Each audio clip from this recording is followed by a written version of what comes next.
All right, it looks like we are on live. So welcome everyone to the Académie Lafayette board meeting for December. It's good to see everyone. I think our first order of business is to approve the agenda, which everybody received, and Mr. Mbang is pulling up there. Can I get a motion to approve the agenda for tonight? So moved. Second, Harriet. Any discussion? Everyone in favor? Aye. Aye. Aye. Anyone opposed? Right, motion carries. As everybody saw in the agenda, the first order of business tonight is actually a closed session that we will have. So in order to go into closed session, we need a roll call vote. So I will just call your name. You have to make a motion and cite the part of the statute that you're closing under, the provisions.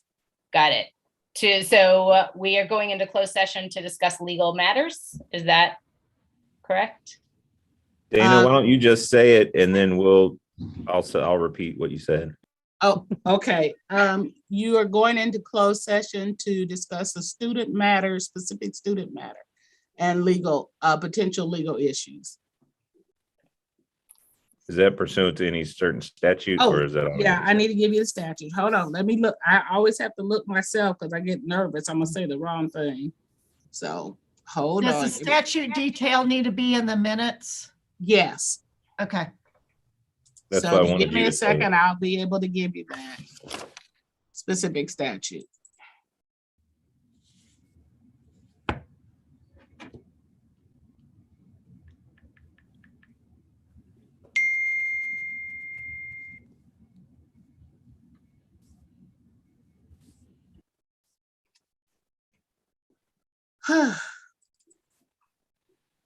Okay, you all are closing pursuant to 610.021, closed meetings and closed records authorized for legal actions, causes of action, or litigation involving a public governmental body and any confidential or privileged communications between the governmental body and its attorneys or representatives, and for discussion of student records, scholastic probation, exposure, or graduation of an identifiable individual, including records of an individual's test or examination scores. Okay, I'm glad you're here, Dana. All right. So I move we go into closed session to pursuant to Missouri Revised Statute 610.021 to discuss legal matters and student issues. I'll second that. This is Mike. Okay, any discussion? And now I have to do a roll call vote, correct? Correct. Okay, so Michelle, Yes. Harriet, Yes. Michael, Yes. John, Yes. Kelly, Yes. Jen, Yes. and Beth, yes.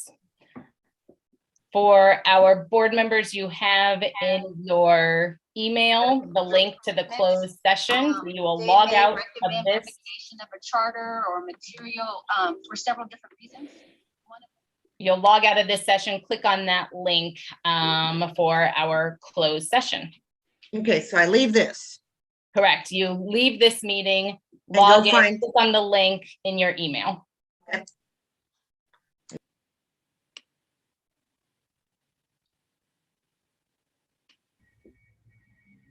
And the rest of us just wait here for you all to get back, right?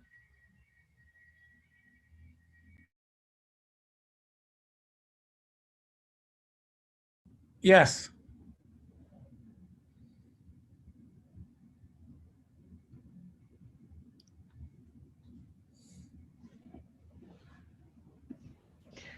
Marcia, maybe you could like read us a story or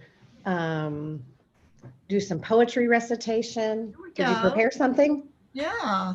Just make sure that whatever you're saying, people are hearing it. We can tell some jokes. I was in here singing away to music earlier. We should have some background music that goes along with the board is currently in closed session sign.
going on over there?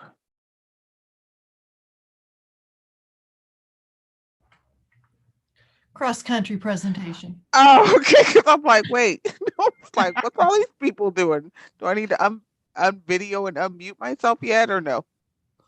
Not yet. Okay. I was like, okay.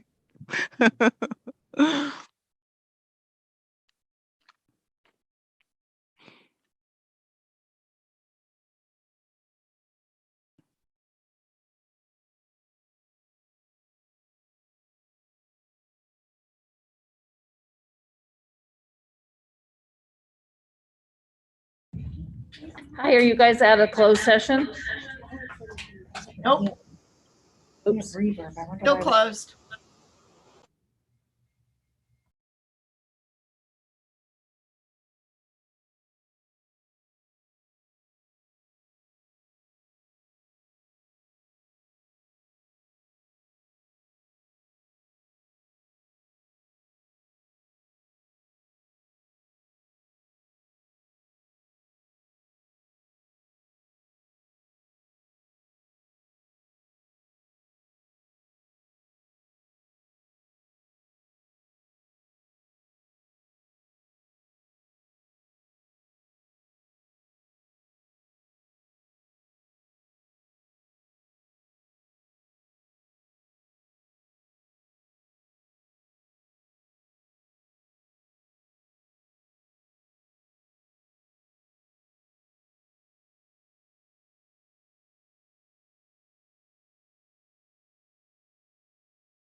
Ooh, are we back on? Looks like it, yep. Okay, okay, Got Yes. guests too. okay. I think we are all sort of logging back in. Thank you for everybody's patience as we had to deal with some closed session items. Let's see. Okay.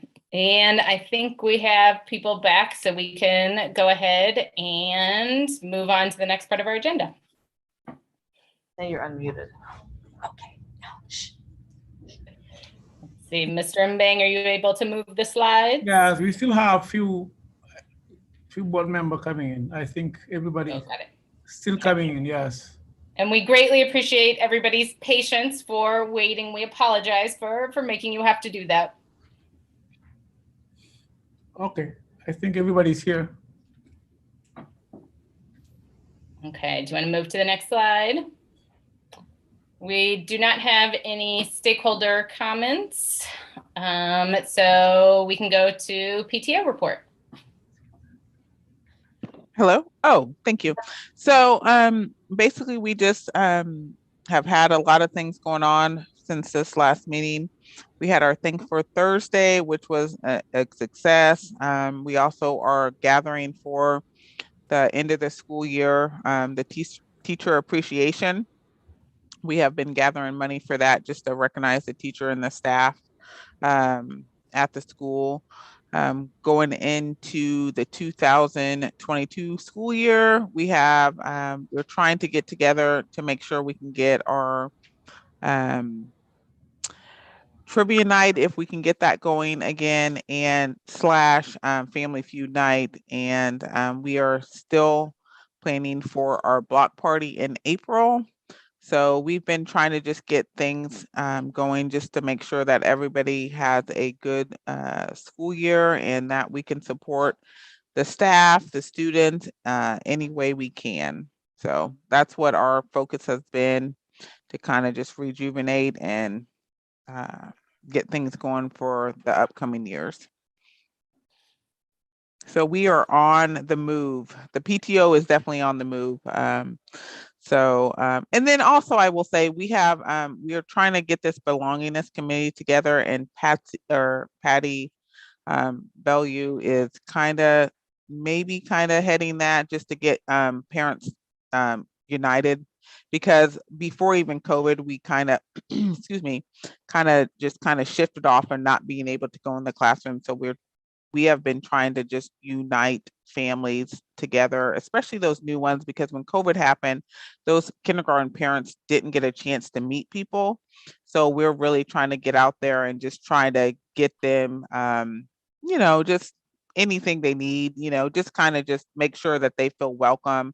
I'm on a couple of the pages on the Facebook page for the new families, just so they see that people do care and, want to get them, just united. So that's what we've been doing right now, just to make sure everybody feels welcome, included, and it's, just an inclusive environment. The holidays are coming up, so excuse me, we're trying to, if anybody needs any help with any type of Christmas presents, or just just donating or anything, the PTO is all about that. Want to make sure everybody has a nice holiday season.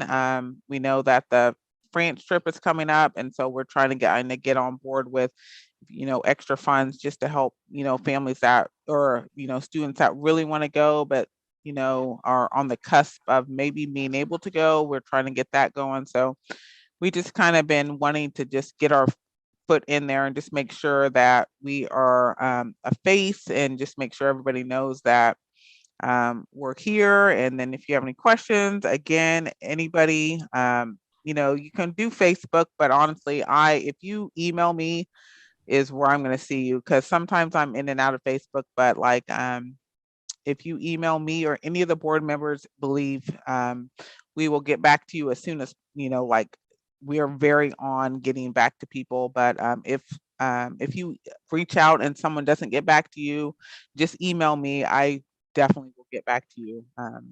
So and if you have any questions, or if somebody reaches out to you and they have a question and you don't know how to answer it, just have them reach out to me and or the board, and we will definitely get that answered for you the best way we can.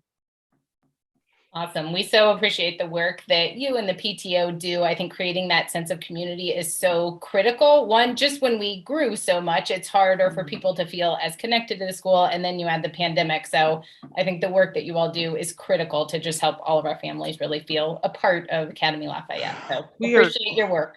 We are trying so hard. We just, because it is big, and, you know, it's different than when, you know, even my daughter Nat was here, because she's in 7th grade. So what is she, 12? I think she started at like 4 because she's young.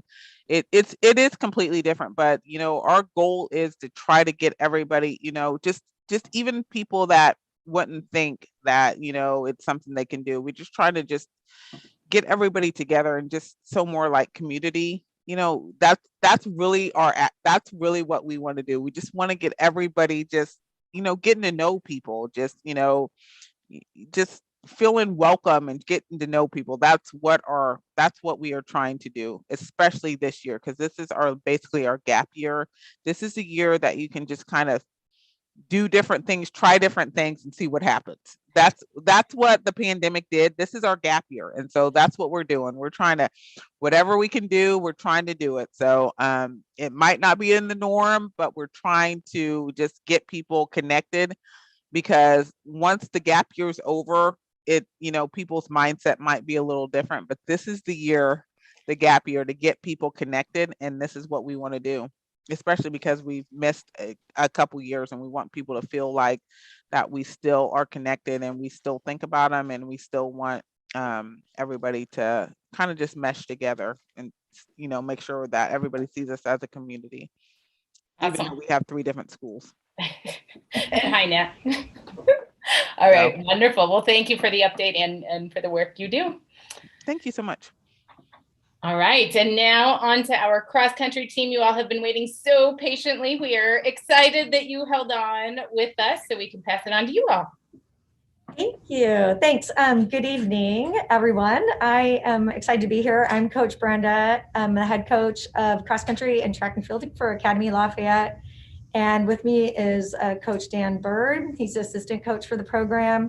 We've been doing cross-country for 6 years here at Lafayette. Technically 7. We lost a year to COVID when the sports weren't offered. And then we've been doing track and field for, I think this will be our 13th year of track and field at Lafayette. And so we're very happy and excited to be here. This is an emotional year because it's a comeback year from COVID. We did lose a track season. These kids behind me lost a lot. They lost a track season and they lost a cross country season, so a full year. But they came back strong. We are 57 members strong this year. And we train both our boys and girls teams together. We're the only sports, cross country and track and field are the only sports at Lafayette that have that uniqueness to them, where we train our boys and girls together. And I think it leads to a rich and rewarding growth and development experience for our kids at Lafayette and how they move forward in life. So on behalf of our team, I'd like to say a huge thank you, first of all, to all of our parents, and then also to our leadership at our school, our board and our administration. Without all of you, this would simply not be, these programs wouldn't be possible. We ran into huge transportation problems this year, as everyone knows, across the entire United States with busing. And so when you're talking about getting 57 kids out the door of this school into cars in less than 15 minutes to get across town to a meet, that's a big deal. And that's all the parents. So thank you, thank you, thank you.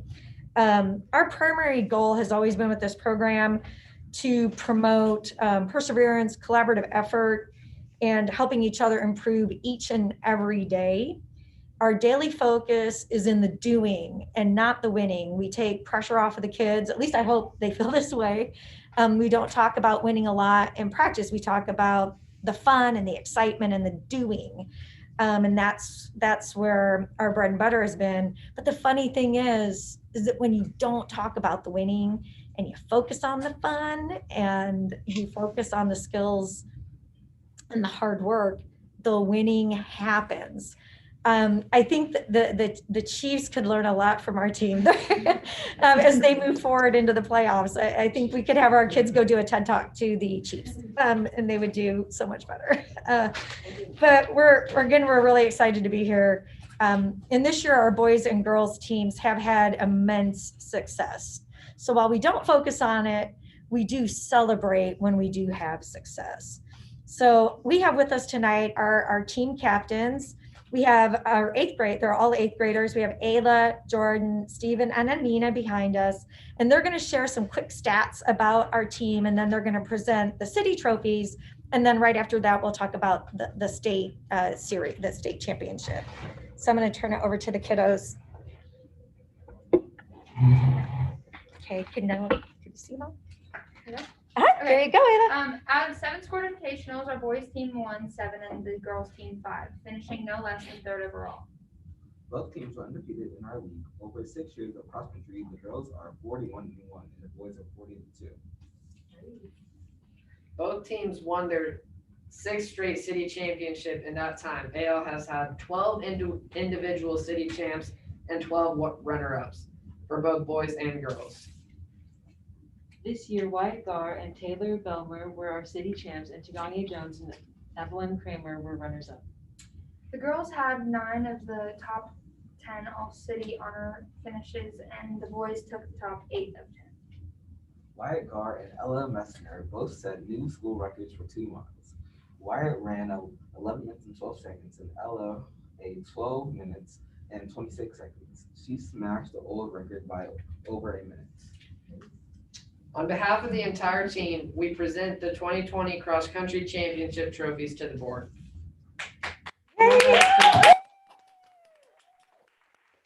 Ooh. Brenda. Okay. All right. Okay, next up. Thank you, kids. Thanks a lot.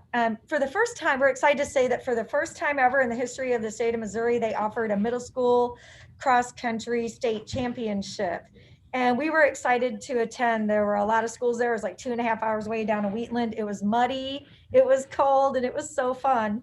And we are just honored and pleased to announce that if you are ever playing a Missouri sports trivia game, you're gonna get this answer right, which is, who is the first team to win a girls middle school Missouri State Championship? And that is Académie Lafayette.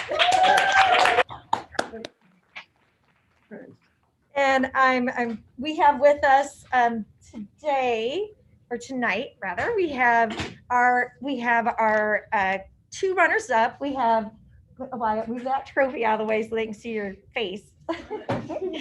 We have Wyatt Garr, 8th grader, and he was our state runner-up, 2nd in state for the entire state of Missouri. And we have Ella Messner, also 2nd in state runner-up. So congratulations to them. Big deal, very big deal. And then in addition, to help present the trophy, we have the girls' state trophy to the board. We have Taylor Belmer, and we have Ellery Rittenhouse and Ella. And Taylor and Ellery were also in the top 25 at state, which gave them all state honors. This is a first for our school, and it's very exciting. Hey, girls. On behalf of the girls team, we are proud to present the first ever Missouri State Middle School Girls Cross Country Championship Trophy. Yay!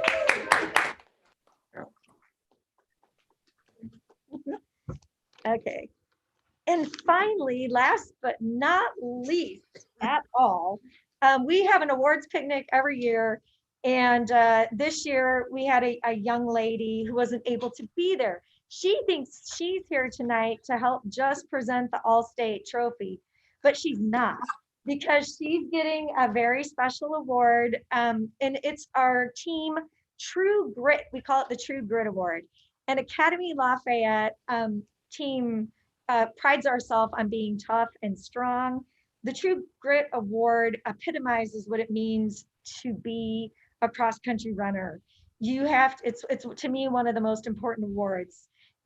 This is a young, and it couldn't go to a better person, because this young lady comes to practice, and if we ask the kids to run 5 hills, she'll run 7 or 8. If you do push-ups, you know, she's doing them on an incline, somehow makes takes the task to the next level. Watched her fall. She'll fall into me and get right back up and keep going. And not only does she keep going, but then she finishes in the top 5, which was she had a race like that out in Lee Summit, and it was unbelievable to watch.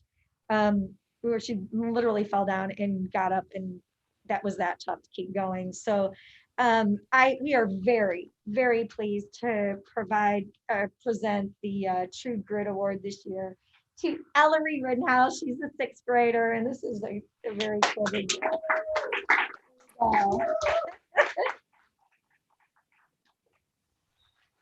And that concludes our report from the cross-country perspective. We're just really proud to be able to represent Lafayette. And thanks again for allowing us to have a season this year, even though I know COVID is still rearing its ugly head, but we were able to have a track season and then a cross-country season. And we're just so very grateful and so thankful, and happy holidays to everybody. Oh my goodness. I mean, I have to say thank you to you all. I mean, just the dedication that you bring as coaches over 13 years. I mean, the work that this takes on your end is phenomenal. I love your philosophy. I love just how you motivate kids. I hear wonderful things about cross country. So to the students, you all are doing an amazing job, but to the coaches, just your dedication is really what makes this school special and what makes this program special. So I cannot thank you enough for everything you all do to make this happen. Thank you. This is actually phenomenal, seriously. So that's so cool. Thank you. Thanks very much. I saw other people unmute. Any other sort of thoughts you wanted to share with cross country?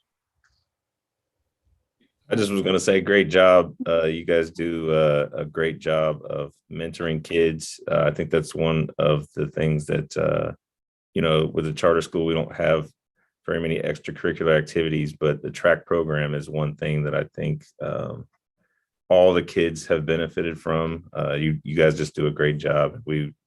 You're just truly huge assets. And so I'm very grateful that you guys are still plugging along and mentoring kids and doing a great job. So both of you guys do a great job.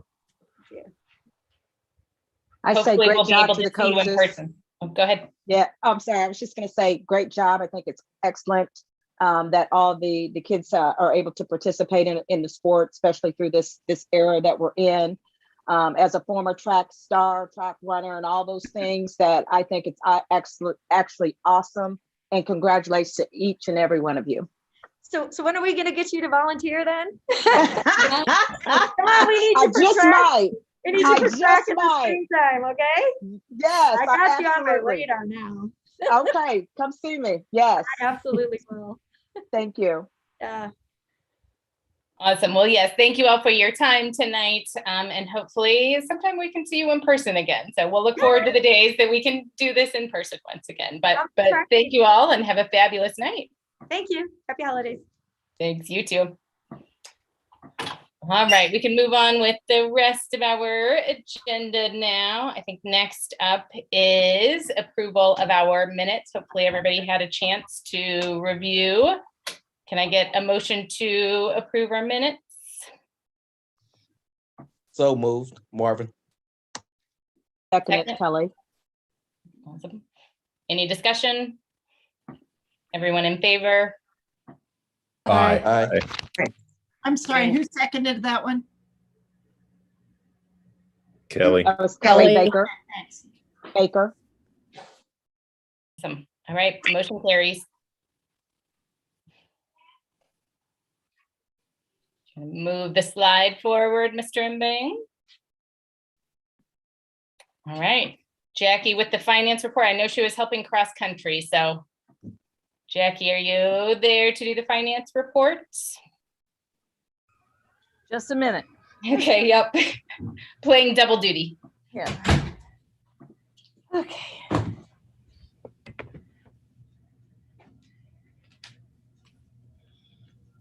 All right, hello, everybody. That was exciting. Okay. Okay. We can go to the next slide, Mr. Bang. Thank you. So accounts payable, you all received hopefully your packets Friday, and finance went over and had some questions and we answered them. If there's anything, anybody has any questions, let me know now. Otherwise, just need a motion to approve accounts payable for November. This is Mike Bland, so moved. Second, Michelle. Oh.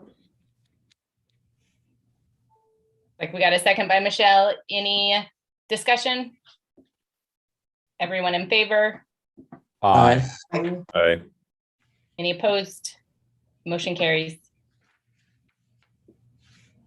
Okay, next one. Again, this is early in the year for us. This is October actuals and some of the information that we know for November. But just want to go over basic formula, Prop C, which is our state revenue. We are forecasting that would be about $192,000 under our budget just for the basic formula.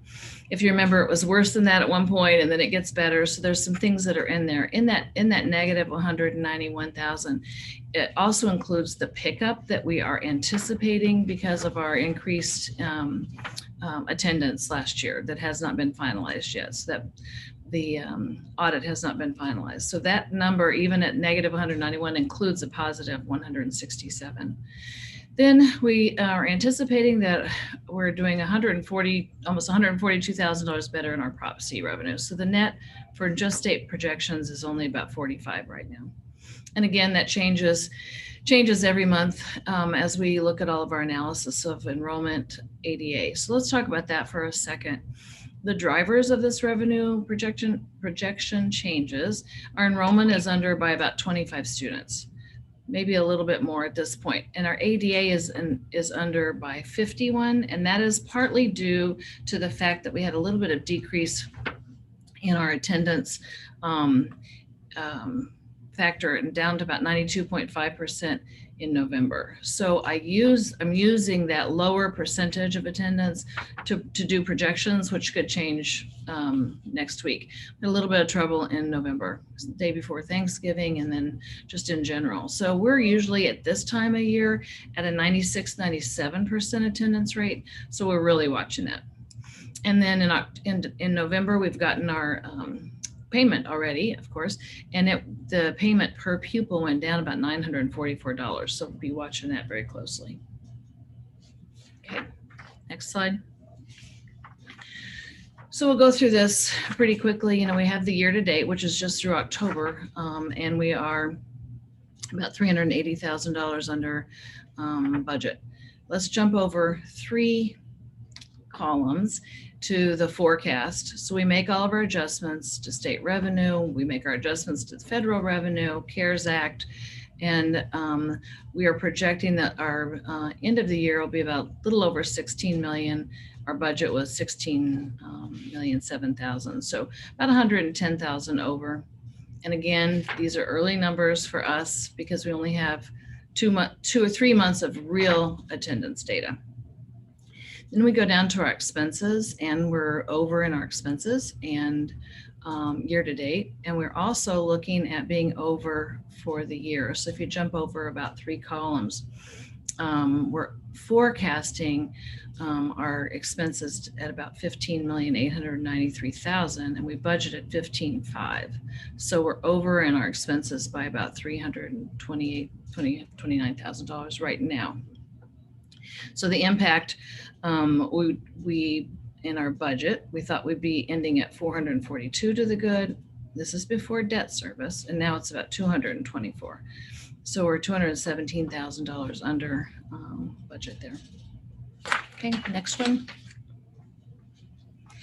to go in those expenses a little bit more, as I told you, we were about 315 over year to date, just through October, which is not unusual because if you remember, we take our expenses and divide it by 12. And so sometimes we have more down payments up front. And so we're still watching those.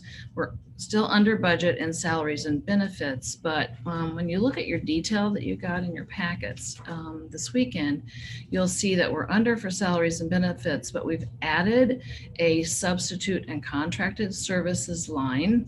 So you can see that we're making up for some of that by the substitutes and contracted services.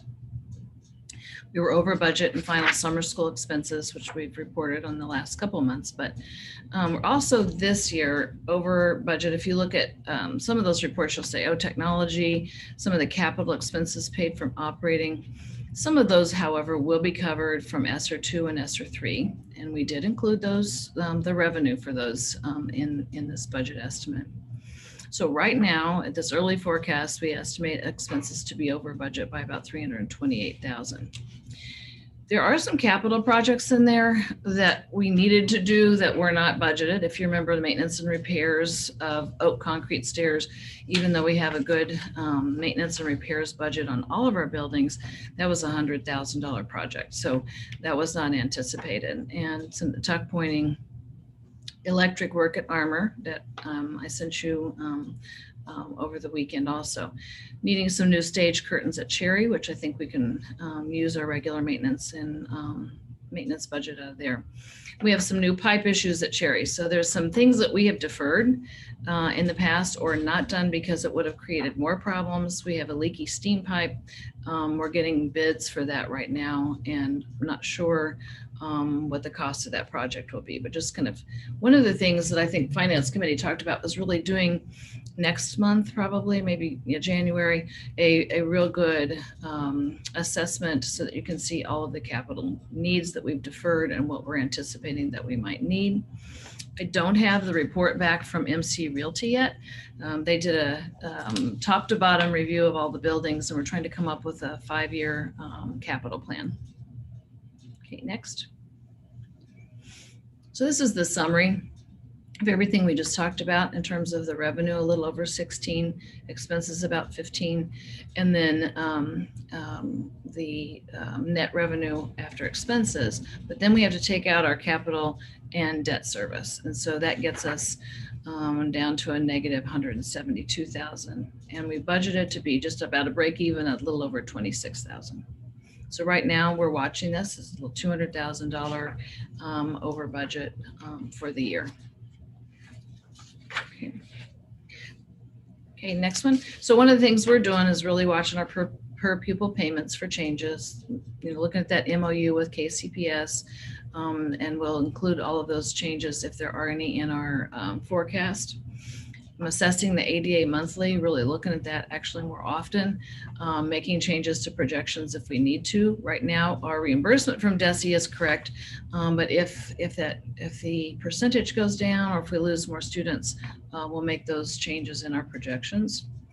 And then also really looking at our ESSER expenses, and we have not submitted the payment for ESSER 2 or ESSER 3. And I think year to date, we were about $180,000 of expenses that we haven't submitted reimbursement requests, which we'll be doing in the next couple of months. Also looking at controlling expenses due to some of these unplanned capital projects. And then once we get a good report for you to analyze, maybe looking at this being a year where we might have to use some reserves to dig into some of those deferred projects that we've done over the years because we didn't have that reserve. Might be a year that we have to do use some of those funds. We've started the 22-23 budget looking at staffing and some of the known factors that we have. And we have 2 RFPs going out. Food service is a requirement by DESE, you use their RFP format. And then bus service, because Citywide is not going to be providing our bus services for next year. So Dana Cutler is working on the bus RFP right now, and we should get that out sooner than later, so we can see what's going on with the opportunities in Kansas City. You know, Carlos has had not a whole lot of response from initial phone calls and emails, just trying to get that started. But with an official RFP, we'll see what happens with that. And Jackie, just in regards to that RFP for buses, I think it's something that School Smart was also looking at, AWAS, seeing what other school, I don't know who else our bus company services, but they were trying to figure that out and see what they could do to help. So definitely follow up with them. Absolutely, that's great. Okay, I will absolutely do that. I know in the past there was a really good effort at trying to do some coordinating of services with the district and some other schools. When you see their buses go by and they're not completely full, the problems that arose were just bell times, you know, trying to arrange it so that people would be willing to change their start and stop times for school, which got a little difficult, but that is great. I will definitely do that. Reach out to them. Okay, any questions? So I'm pretty much finished with the revenue expenses through October in our projections. And so next slide. In your packet, at a couple of things, and we wanted to, we need to rework all the electric panels at Armor. It's up about $28,000. M&E Electric, it would just be a continuation of some of the things they were doing with the Kemper grant when we did the electric work for Makerspace and taking it to the science rooms. What's happened is we're running out of space in each box, and it needs to be increased from 120 to 220 in some areas. And unlike Oak many years ago, for those of you who might have been here, we don't have to pull electricity to the building, because that really was an expensive project. This is manipulating what the good service that we have in the building so that we can expand up to 3rd and 4th floor. Example is the science teachers really want the pull down cords like they have in the makerspace, and we can't do it because there's not enough electricity to serve those rooms on 3rd and 4th floor. So that's the rationale for that. And the second is, you know, when we bought all the computers, we were short about 161 Chromebook carts for grade 3. Now, hopefully, they're just going to be carts for classrooms, and we're not going to have to worry about taking these homes. However, we're short, so both campuses need Chromebook carts for the 3rd grade access. We've gotten proposals, and IT recommends Promevo, and I think it's just about $53,000. And one of the reasons with staying with that vendor is the unit price themselves hardly vary, but the Google Chrome management console that they already have with Mr. Roger. So those are the two expenses that we need to have approved tonight and covered by both a grant and ESSER 2. Any questions? Nope, I think we just need a motion to approve the two. I think the first one, move to approve capital expense of up to $28,000 for continuation of needed upgrades to electric panels by M&E Electric at Armor using Kemper capital grants. So that's the first. So moved by Harriet. Second, Mike. Any discussion? Everyone in favor? Aye. Aye. Anyone opposed? All right, motion carries. The second motion is move to purchase up to 161 Chromebooks for 3rd grade to get carts for classrooms with Google Chrome management console through Promevo. Up to 153,000 is qualified through ESSER 2. Up to 53,000, sorry. Oh, thank you. Sorry, I might have put that correctly. This is Mike, so moved. And Harriet Kelly, second. second it. Wonderful. Any discussion? Everyone in favor? Aye. Aye. Aye. Anyone opposed? All right, motion carries. And Marcia, in the chat is the language for the minutes.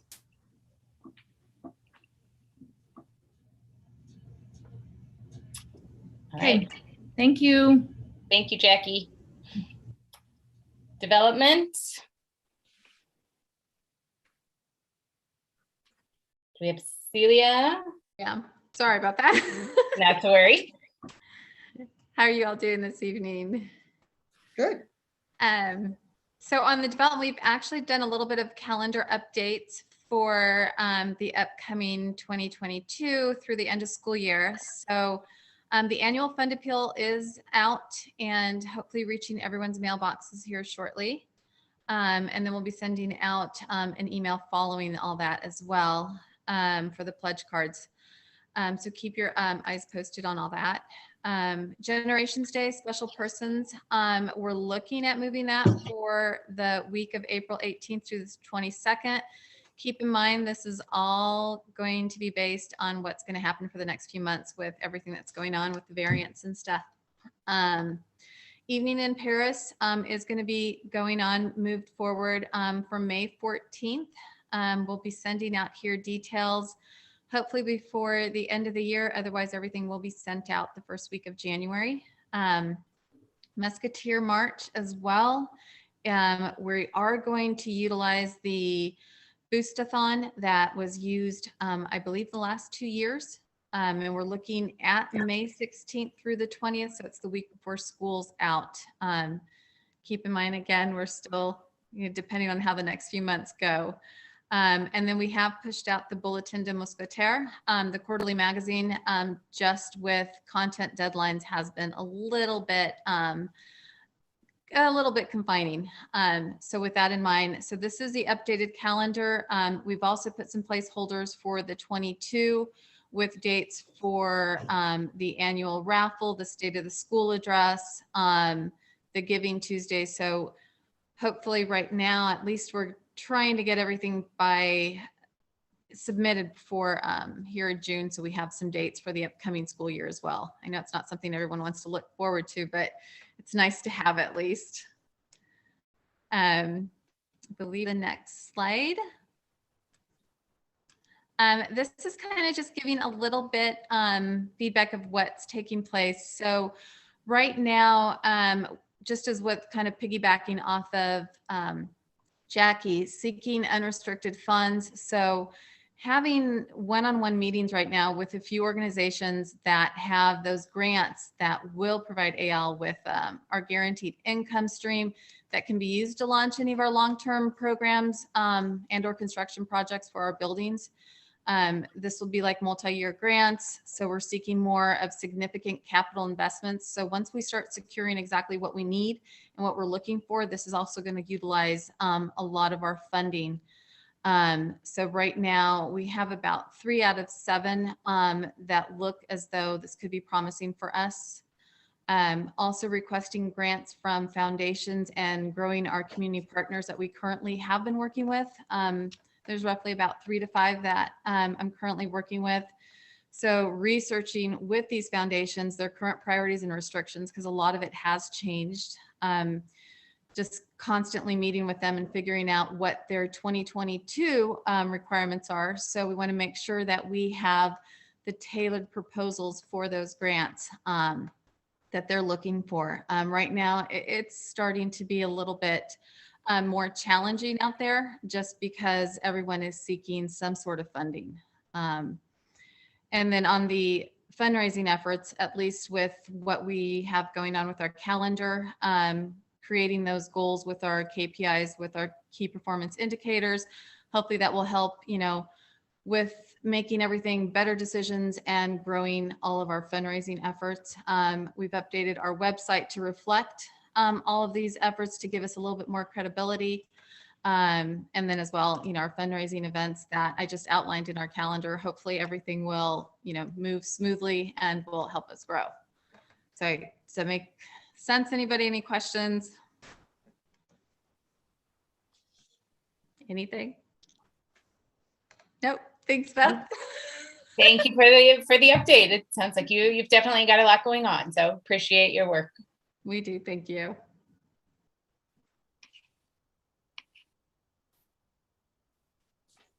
All right, governance reports. As you all know, tonight is a really important time to make a decision about our charter sponsorship. Michelle, did I interrupt you there? Did you want to say something? No, go ahead. I was just going to say we're doing this and open up the floor, so go ahead. Yep. So, I mean, over the last couple of months, we've heard presentations from 3 people, KCPS, the Commission, and St. Louis University. I know everybody's had a chance to look at the presentations that they each gave. We engaged in discussion last month, and tonight we will need to take a motion. I know as I looked through all of the materials that we have received, what's clear is all 3 of them can provide a really thoughtful audit for us from my perspective.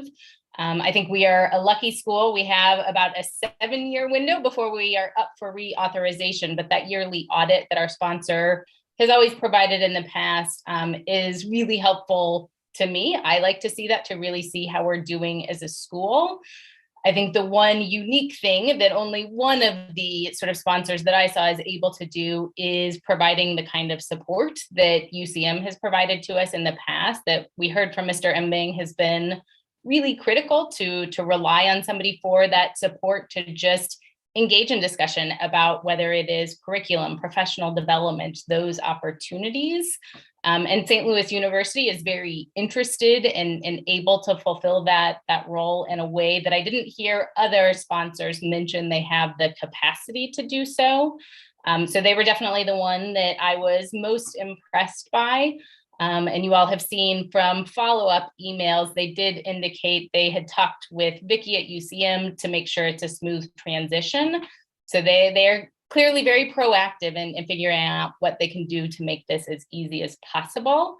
So that was definitely my perspective, but I wanted to sort of hear from others based on what you have looked at since our last meeting, sort of thoughts or questions that you have regarding our sponsorship decision.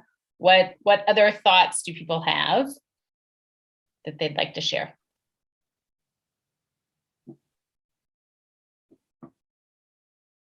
Anybody?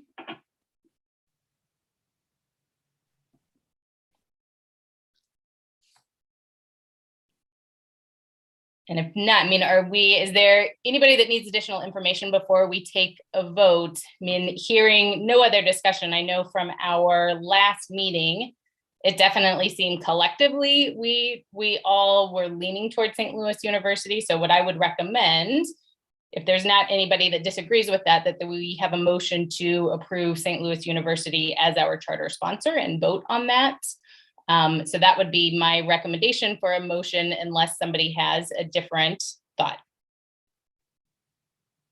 So moved, Marvin.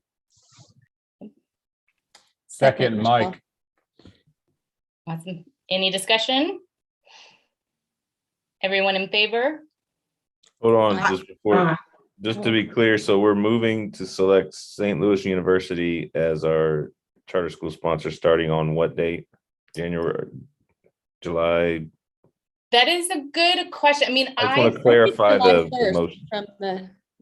From the information. July 1st is the official date. I don't think there's a down. I think for the reasons of our visa, we actually wanted to approve this to begin that transition sooner rather than later. So I don't believe we're waiting until July 1st. I don't think there's a downside to making it effective immediately. Or January 1, 22. I don't know. I'm just trying to make it round or January something. 1.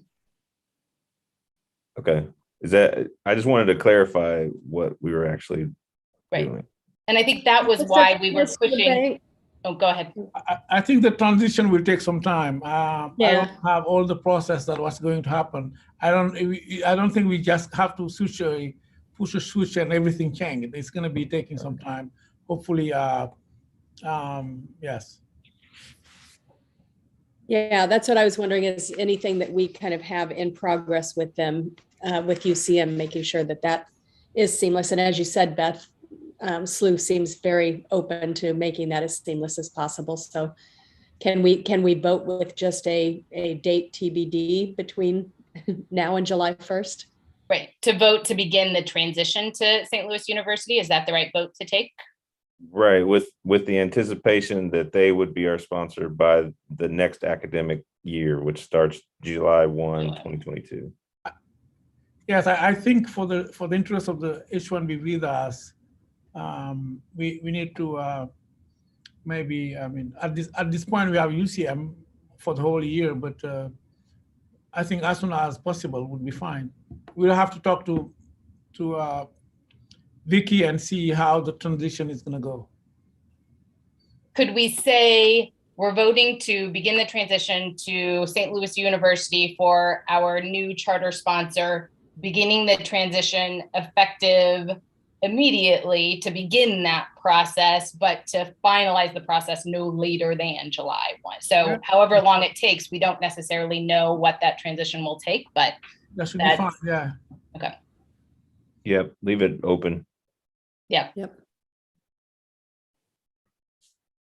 I accept the amendment to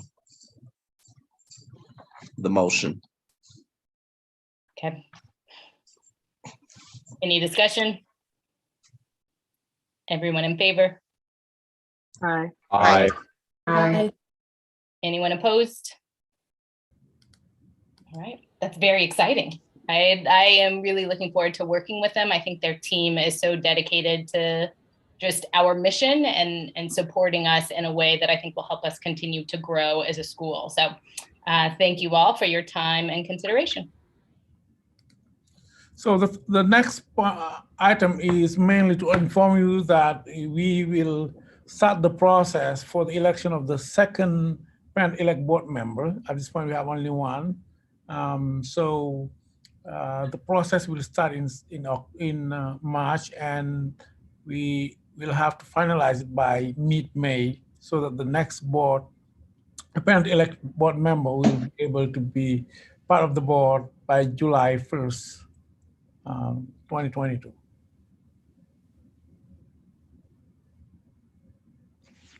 Any questions about the parent-elect position?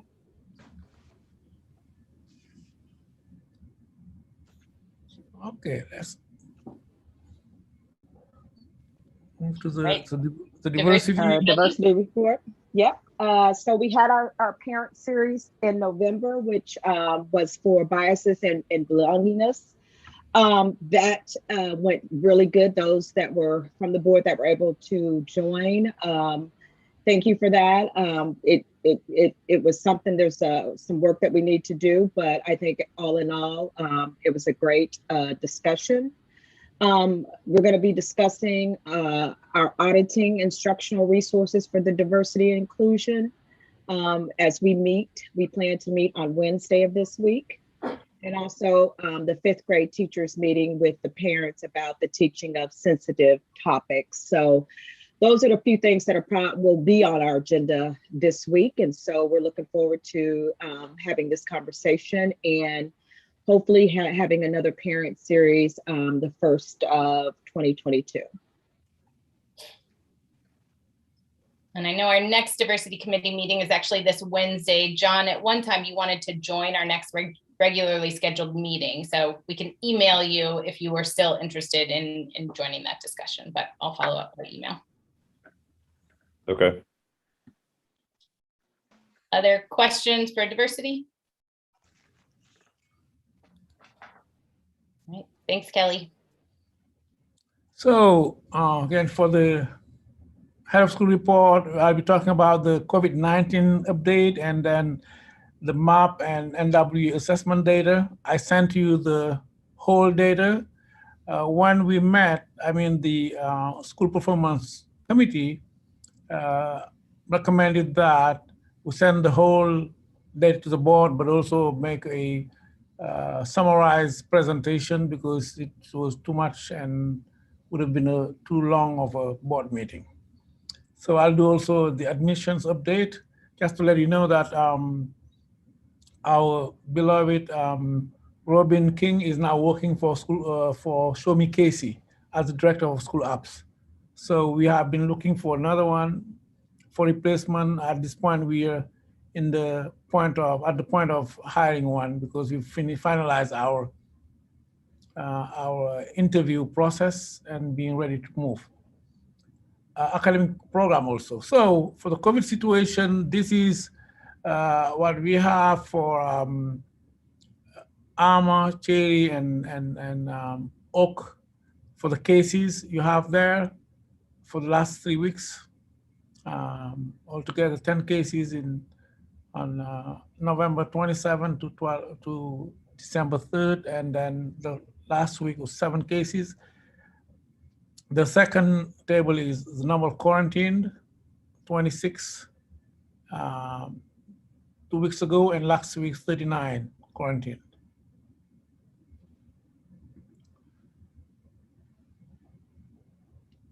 So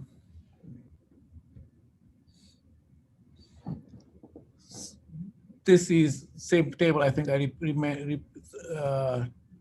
reproduced. This is the number of students who have been vaccinated so far by campus, and we have a breakdown by kind of ethnicity, minority, majority, like Caucasian and minority. So at Armour, we have 72 kids who are vaccinated fully, and 85% are Caucasian, and minority is 15%. Oak, 92% are Caucasian, and 8% minority.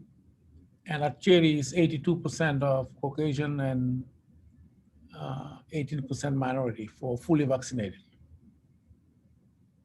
And so just to clarify, those are the raw numbers of students vaccinated at each campus. So that's not saying 85% of students at Armour are vaccinated. It's saying of that raw number vaccinated, that's the breakdown of them. The raw number is 72 altogether at Armour, 114 at Oak, and 78 at Cherry. The total number of vaccinated students. And that's vaccinated, meaning they've turned in their proof of vaccination. We may have more, but probably. Okay. Because I think the way the school has to handle it, if it's not confirmed, you're treated as not vaccinated. So for the MAP data, MAP is Missouri Assessment Program data. It is a mandatory assessment administered in the spring of each year. We did not have any in 2020. The last one we had was 2019. So we're comparing, even though Desi said don't compare those 2 years because that's completely different. So we're still comparing the 2 years, but also comparing us with to some area school district. So below basic, minimal comment, this explanation of what means below basic, basic and proficient and advanced. Minimal comment of skills and processes in the Missouri Learning Standard. Partial or uneven comment is basic. Proficient is adequate comment of Missouri Learning Standard skills and processes. Advanced is consistently demonstrate a thorough comment of Missouri Learning Standard skills and processes. So we're comparing them again, the students. We're just projecting those who are proficient and advanced. So and then we compare it to the average of state and selected area school district. Just to let you know that some school districts did not have the same mode of instruction in 2021. There's some who was full-time in person, some hybrid, some remote online. For Académie Lafayette, it was mainly remote online until I would say end of February, around February for K2, and then after that we moved to hybrid, and then in April we start moving to in-person. Just to let you know that we started the MAP testing in April, May. That's when we started getting back to in-person. So as you can see, and the Desi said it, student achievement have been impacted by the mode of instruction. Those who had been in person in the state showed better student achievement than those who have been online. We need to also let you know, middle school, one change was they had 4 hours of math a week instead of the 5 hours normally because of the calendar rearrangement, which means they had 25% less math last year. This year we're back to the 5 hours of math a week. So what we can see is overall math results had the steepest decrease in student achievement, and low income and minority have been severely impacted by the online learning. That's what we can see. So Desi shows the mode of instruction and what are the percentage of students in the state, not Académie Lafayette, in the state who selected, who have been in the different mode of instruction. So all students, 61.6% were in person, full-time, and 23.7% were remote, online, or in person, hybrid. And 14.7% were remote or online. And then you can see free and reduced, what are the percentage who were in person, almost 60%, and 24%, and in hybrid, and 16% in remote. As you can see, I think the Black students had been the least in person and the most in hybrid and online in the state of Missouri. And white students have been the most in person and the least in remote or online learning. No, I would say yes. And then you have the IEP. So this is the data from the state showing the different category of students and what mode of instruction they had.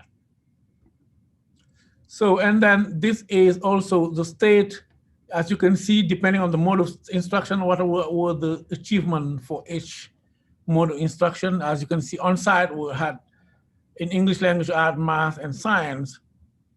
Statewide, on-site, of course, will achieve better. And then we can see it is also hybrid, and the distance were more impacted. It's the same for mathematics and also for science.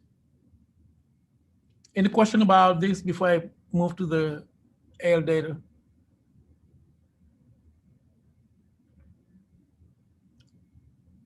Okay. So this is, we traditionally, every year we compare ourselves with this surrounding school districts: Blue Spring, Lee Summit, Liberty, Park Hill, and what? Yes, and then Kansas City, of course, and Missouri. You can see that our decrease in English language was significant, even though we still slightly outperform those districts. But usually we used to outperform them better, more than what we have here in English language art.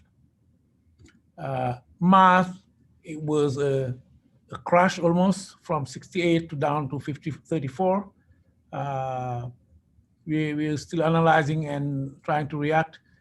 And I've been meeting with different grade levels to see how to address what might be a learning gap.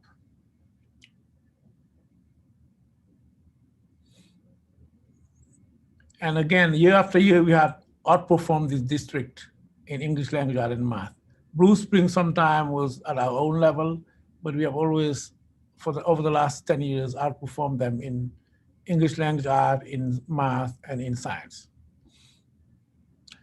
Science, we went down, but it's still, we're still outperforming the school district in science, but we went down. So the next one is, again, at the request of the performance committee to share by grade level so that you can see the green one is 2 years ago, even though, again, it's hard to compare them, but you can see the difference in achievement between English language art between the 2 years. And math, as you can see, it is all across the board. Was significant decrease in math compared to last year, to 2 years ago.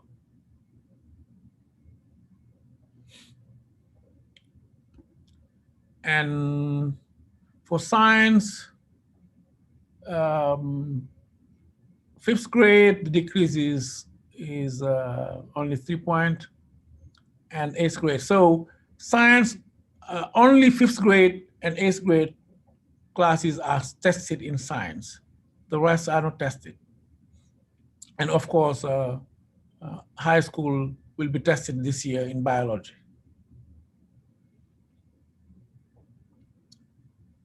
So any question before we move to the NWEA test results? Were you able to see on the scores? I mean, I saw like on math that overall went down. Were you able to see, did it correlate with those students that were online learning? I remember that we were mainly online all the way almost most of the year, yeah. to February.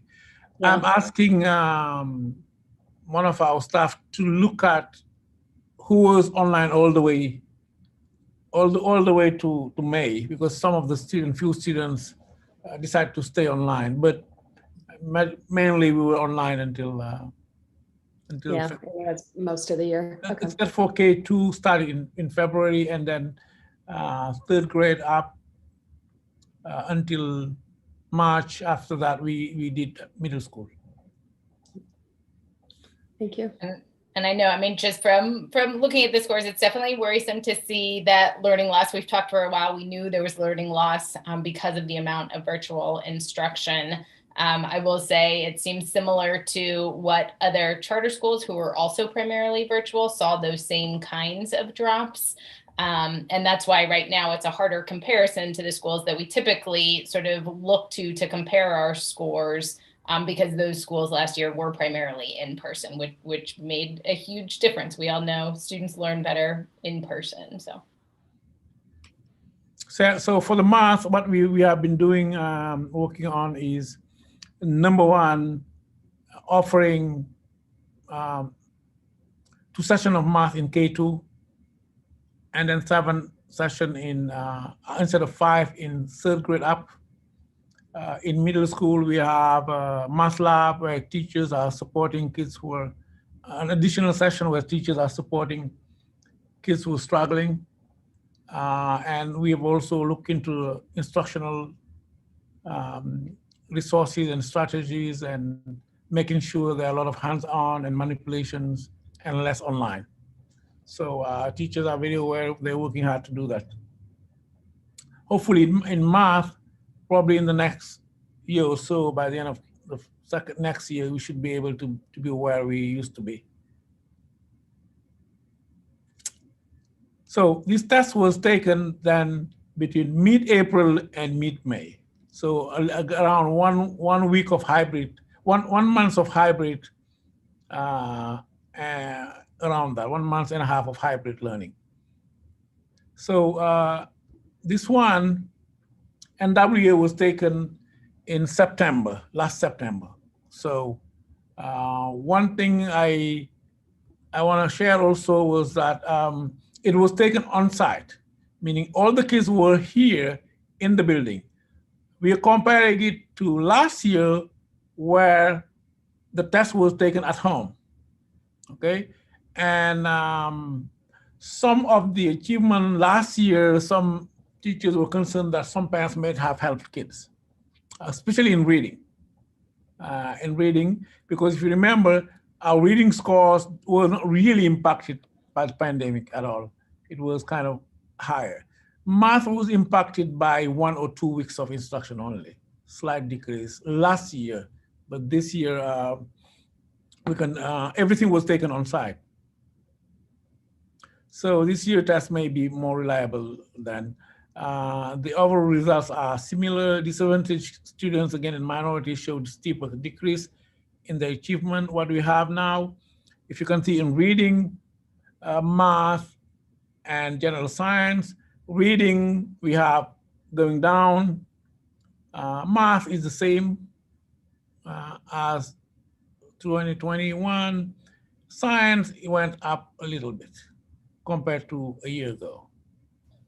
And I do think it's important to have a reminder, the difference between sort of MAP and NWEA. It is hard to sort of understand the difference between the two. MAP is measuring the percentage of our students that are proficient or above. So how are they doing on those tests? Whereas NWEA is measuring the percentage of students as it relates to the rest of the country. So based on other students taking this same test, where do our students fall nationally? So it's measuring 2 very different things, which is why the percentages look so different, I would say. Yes, if you take 1,000 students to take the across the nation, I mean, nationwide, or when we say 3 million of kids who took math, we say, what is the average score of all? And then we see how many of our schools score at or above the average of that score nationwide in math, in reading, and in general science. That's what we're comparing, and the CAT scores to see where we are nationwide. And I will say, I mean, this graph in particular definitely stood out to me as we looked at it in preparation for the meeting. We saw the huge drop in math proficiency at the last for our MAP scores. But here you can see our level of proficiency in math is similar this fall as to what it was last fall. So that says to me, we've already made up a lot of ground. I think we are continuing to figure out why, what caused those drops, but it was such a unique year that it's more important to recognize where are our students now. And so we've already made up some of that ground based on how they're doing on NWEA is my read of it. Well, I don't know if the summer school in person had some impact or no, but it's definitely not less impacted here than before. But again, we're going to continue the efforts in making sure that struggling students are adequately supported. So again, this test was taken last September. Any question if I move over the NWE?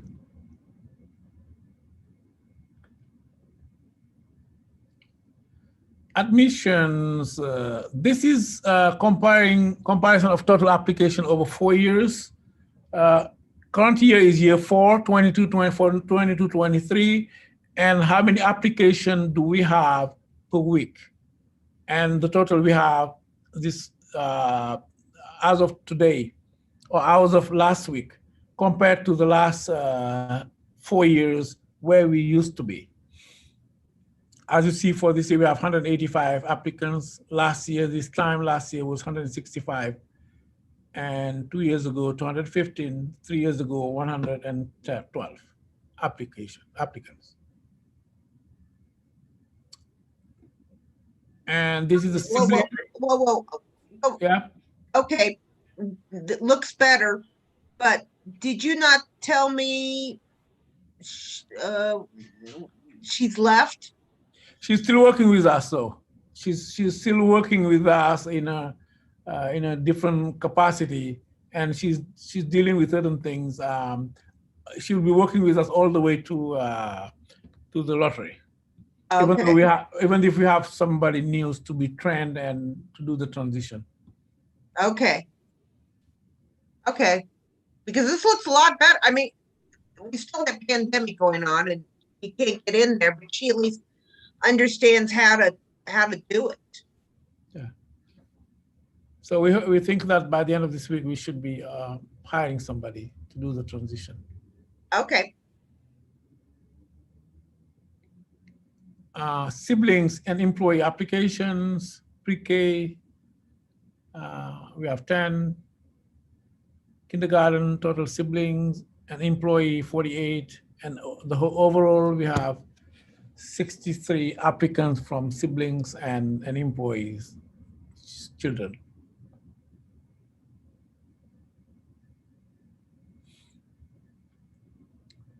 And this is the breakdown of applications between siblings, new applications, total new application, and then looking at the K and the total. So at this point, the breakdown is siblings is 60% non-minority, and new up 55% non-minority, kindergarten 62, and 57 for all ups.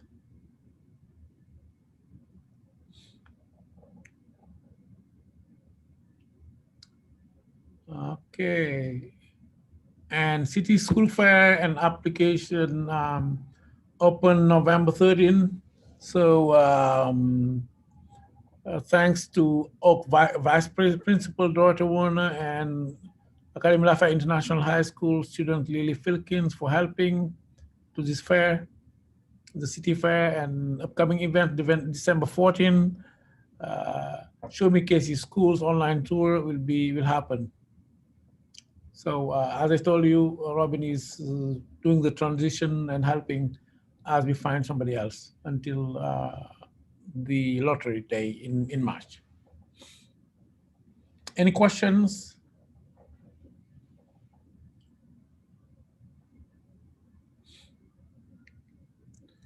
Academic program. I hope Liz is online. Are you there, Liz? Yes, I'm here. Hello. Liz is our armor counselor, and she has been extremely involved in helping with the high school and helping students who are struggling and supporting them and looking at different programs also to see how they might be interested in that. Can you go ahead? Yeah, so as we look at our high school students and preparing them for college and careers, we want to make sure that we are offering a variety of paths for kiddos that match up with their interests. So we're interested in partnering with Kansas City Public Schools, specifically their Manual Career and Technical Center, to offer students some pathways to career. And so this program offers, you can see the programs listed there, health science and health science focus for students, engineering and architecture. They have an entire automotive center where kiddos work hands-on on cars, also a construction center. They have an educator prep program, a culinary arts program where they even have a cafe and they do a cooking show. There's a water management program, barber and cosmetology, digital marketing and media, and then an EMT program and a kind of a medical focused program. And so if we were to partner with Manual Career Tech, kids would gain job skills for about 2.5 hours each morning, job skills, and then at the end, some certifications that would increase their employability directly after graduating high school. So they would be Académie Lafayette International High School students for most of the day, but they would begin their day spending the first couple hours over at Manual Tech, earning practical arts credits toward graduation. They would serve as elective credits essentially for our high school kids. So I mentioned that it would involve them starting their day at Manual and then coming over via bus or personal transportation to Armour to do their core courses, you know, their global language, their English, math, science and social studies courses. And then the cost is listed. The cost for next year hasn't been determined. They're still working that out, but last year's cost was $3,500 per student per year. Katie Wilson, the IB coordinator, and I have been meeting with our current 10th graders to sort of assess their interests when it comes to courses for next year, because we need to plan that. And it seems like 4 to 7 kiddos might be interested in Manual Tech, but pending approval from administration and the board, then we would actually take those students over for tours of the campus and introduce take their families for tours as well, so they could get more information. And so that at that point we would know better who actually wants to enroll in Manual Tech for the fall of 2022. And it would be a junior program for their junior and senior year. Is the 3,500 for 1 year, and then senior year 3,500 for that? Yes, correct. And after, let's say they're there for 2 or 3 hours, they have to find their own way to Armour. I would like to see us offering bus transportation for students, but some students will be driving, and so at that, they might be able to transport themselves. I think it depends on the kids that we end up pursuing the program and what their individual circumstances are, since we're talking about a pretty small number. So this is mainly for information, so that you have the idea, and then the board may vote at the next session in January to accept the memorandum and work with KCPS or no. I should say also that Liz has been in contact with UMKC for our French credits. Can you talk about it a little bit? Yeah, we are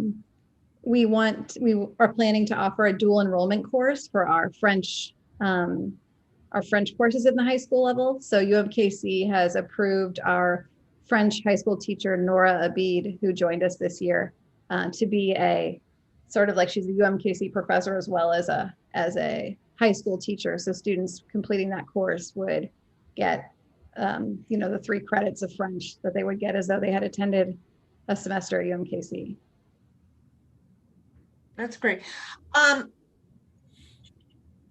This brings up, and this is not the place to talk about this, but there hadn't thought about it. The policy on our kids driving to school and where they're going to park cars and et cetera, et cetera. We already have some who request to have parking this year. So we're analyzing, Dr. Paul is looking at the parking we have. Do we have enough for kids who may be parking this year? And do we monitor those cars? We haven't talked about that yet. Okay. I hadn't thought about that, but that is a big thing. Yeah. We'll have some more space next year without Citizens of the World. Yes. So that'll be good. Okay. And I will share in regard. Sorry, Beth. In regards to the manual program, I really appreciate your looking into options for our students to pursue lots of different pathways. So I think it's great to get to know the interests of students, to figure out what they might be interested in. Obviously, as a small high school, we're limited in what we can offer. So looking for partners, and I have definitely been pleased with what Manual Career Tech has able to do. I work with them through my day job, so I'm glad we're looking into those options for students. Thank you. Thank you, Liz. So this one is informational, and then get your input also. We have been talking about how do we make the rest of the school year less stressful and give a break to our teachers. Remember that for the Thanksgiving, we weren't able to do that because number one, it was too late to change it and give a one week of Thanksgiving break. And we thought with the principle of that, we can still help a little bit, especially in February. February is the toughest month of the year where you have, generally you have some crisis in February. So the rearrangement we're trying to do is, on the top level is the current calendar, which means that on February the 18th, we normally have school improvement days, meaning that students will not be there, but teacher will be there for professional development. The 21st, February 21st is President's Day. And we have also one thing we don't have there is the parent-teacher conference in that calendar is the 9th. Is scheduled for the 9th of February. So what we're trying to do here, if you can look at the one below, is the change is move the parent-teacher conference on the 17th and have a off day for Friday the 18th, which is going to be a long weekend, and do the professional development day on the 22nd. So these changes were discussed at the Conseil d'École last week, and it was unanimously approved by the teachers and parents on the school council. It does not impact really our number of hours because DESI requires us to have 1,044 hours. Currently, we have 1,194 hours. So we have the equivalent of 22 days of reserve, extra day we have. And unless we have 20 days of, or 22 days of snow days, and even for that, we can still do our alternative method of instruction, meaning while moving to online teaching during the snow days. We do not have to make up snow day anyway. As I said, we have enough hours and days for that. So that's what the Conseil d'École came up with, to make a rearrangement for the calendar to give a break for our teachers and students. Any question, concern? I mean, I would just say I appreciate you all are looking at a way to recognize our teachers just needing additional time off. It has been a very tough year, but in a way that's not sort of last minute changes for parents who they struggled to deal with that as well. So I really appreciate the approach to being supportive of both our teachers and our parents. So one more thing that you may not be aware of is for certain grades like in 4th and 5th grade, teachers have less planning time this year because of lack of teachers we had. So instead of having the normal planning time, they are having a normal 2 planning time, they have only 1. So, and even in 5th grade at Oak, it's really tough. If I can find another teacher to alleviate, to teach some subject and help that teacher, will do it. So it's challenging. Any questions?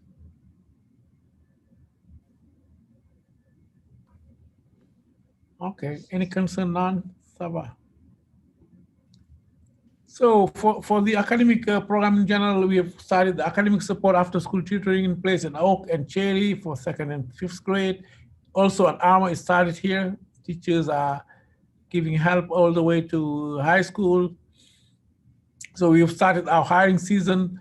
And we have a new system called Bamboo HR that will be managing hiring and managing our HR system. And it will help streamline the posting, application, and tracking. And the first posting would be done this week. We already assess our needs of hiring for next year. So we will start the process. I have personally met a few times with Liz and Katie to look at the needs for hiring for next year for high school also. So all the process will start. Staff wellness activities during November 10th, PD. So we devoted a part of the day to different games, soccer, playing soccer together, and some music activity and Roomba dancing, depending on interests of different people on our part of our PD day on November 10 was very, very interesting, and we had a lot of fun. So some did yoga, of course, volleyball game and artworks at the Nelson Atkins Golden Garden. So Académie Lafayette International High School held a successful open house for 8th grade families on November 18th. The tours were conducted by the current 8th grade students. I guess someday Harriet would like to come and visit again. Some board members haven't been here at the high school for a long time. I have heard a lot of parents giving good feedback that they were surprised that we had what we had. They were really surprised that the high school looked how it looked. So I do think it's really helpful to invite all of our board members, to invite our younger students and families, even our 5th and 6th graders, to see the high school. I think your students did a very impressive job just communicating their experience at the high school. And I think a lot of people were surprised because we haven't had the opportunity to do tours, to see what's going on, to meet the students, and that they are a great selling point for what you guys have going on. And I had a 10th grade parent telling me that he was really satisfied, and he's been saying it, everyone who want to listen, that they were very, very happy and satisfied with the high school. So it's good. Okay, we need to, as we do every year, every board meeting recognizes for Cherry the interns. I think our last interns arrived, a few weeks ago, two last interns, but we have these 4 at Cherry. They have been doing a great job. Aline, Lois, Elise, and Abby. So kudos to them. At Oak, the recognition is to the kindergarten team. Year after year, Geneva, Beranger, Wafa, Angie, Justin, and Nicole, those are the teachers, go over and beyond and serve our youngest children tirelessly. They are magical breed of teachers, the kind who change lives, the kind of teachers who spark imagination and connection, who understand and appreciate 5-year-olds, the kind of teachers who transfix the little people in their midst and give them the best possible start to their schooling lives. They are rarely celebrated publicly because their achievements and contributions are hidden in classrooms, but they are foundation builders. Thank you to the kindergarten team at Oak. And Armor is celebrating Muriel Deblay, who is our 8th grade science teachers, as you see, has been year after year outperforming all the schools around. Muriel continues to be a cornerstone at Armor from the inception in 1999. She's a founding faculty. She has been a significant contributor to student success, not only in science, but also as lifelong learners. The lessons are engaging, exciting, rigorous, and relevant. The Highland Cemetery project is one prime example of her belief that students should be inspired to engage globally and locally. Indeed, she is a legendary teacher and a giving soul to her students and colleagues. Thank you to Madam Deblay. So if you don't know of the Highland Cemetery, it is still going on, a great project where the student did investigation about the graves at the Highland Cemetery, and they have been maintaining it, and every year get ready for Veterans Day. So any question before we move to Beth? Just that I appreciate we do the teacher highlights at each board meeting. I think our school is what it is because of the amazing work of our teachers. They work tirelessly to do good things for our kids all day, every day. So I appreciate adding that to each of our board meetings. Thank you. Just a couple quick things. One is Jackie still on. We have an issue with the audit not being finalized in time and possibly still needing to be approved before the end of December. So I don't know, Jackie, if you are still on and can speak to that and what we need to know about that. Yeah, still there. Sorry, I mentioned that the audit wasn't done yet, but I didn't mention that there might be we might need to ask for an additional board meeting, and I'm not getting a date, but it's going to be really late. I was hoping next week. I still owe them a few things. They just decided on the federal programs they're going to review. So what's happening across all the audits and all the schools, this is, I don't think it's terribly unusual this year because of all of the ESSER funds. It threw you into a category, a threshold where there's an additional audit called a single audit. So there's a whole lot of extra work on the school and the auditing part. And then all of the additional work on auditing the schools, all the different issues with attendance in and out of the building, that kind of thing. I don't have a date, but I mean, it's gonna be after Christmas, before New Year's. I also know that I will send it to you, Beth, and you can, Michael, we can pass it on.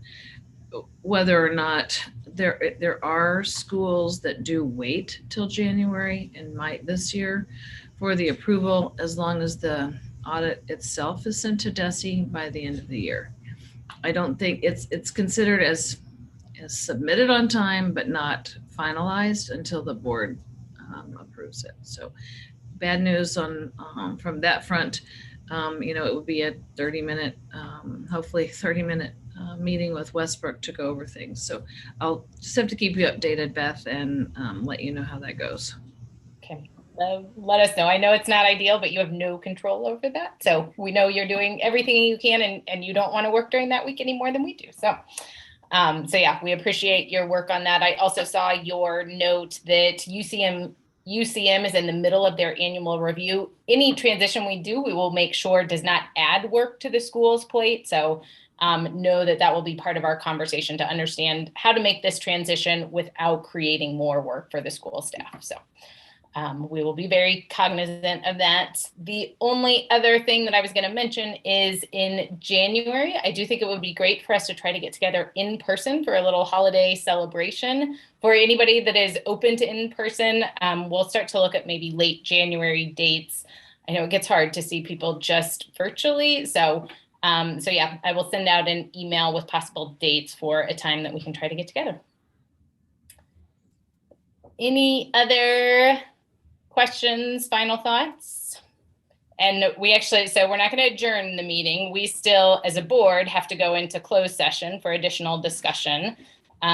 So Dana, can we use the same language from before? What do I need to do to say we need to go into closed session? It's just limited to discussing a specific child. Okay, perfect. So we need a motion to approve going into closed session to discuss an individual child. So moved, Mike. Second, Kelly. Okay, roll call vote. Harriet? Yes. Michelle? Yes. Michael? Yes. Jennifer? Yes. Kelly? Yes. Marvin? Yes. John, if you're there? He left. Yes. Oh, there he is. I'm here. Sorry, Can you John. hear me? He's back Sorry, on my John. phone. I'm in my car. Yep. Okay, and Beth, yes. Can we have everybody else log out of this meeting and just stay in this meeting for our closed session? Mr. Mbang, if you make me host. Oh, let me stop the streaming. Yeah. Oh, yes, thank you.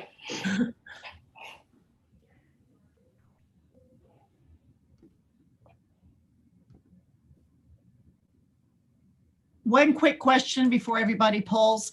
On the agenda, it had a motion to approve the manual career check thing.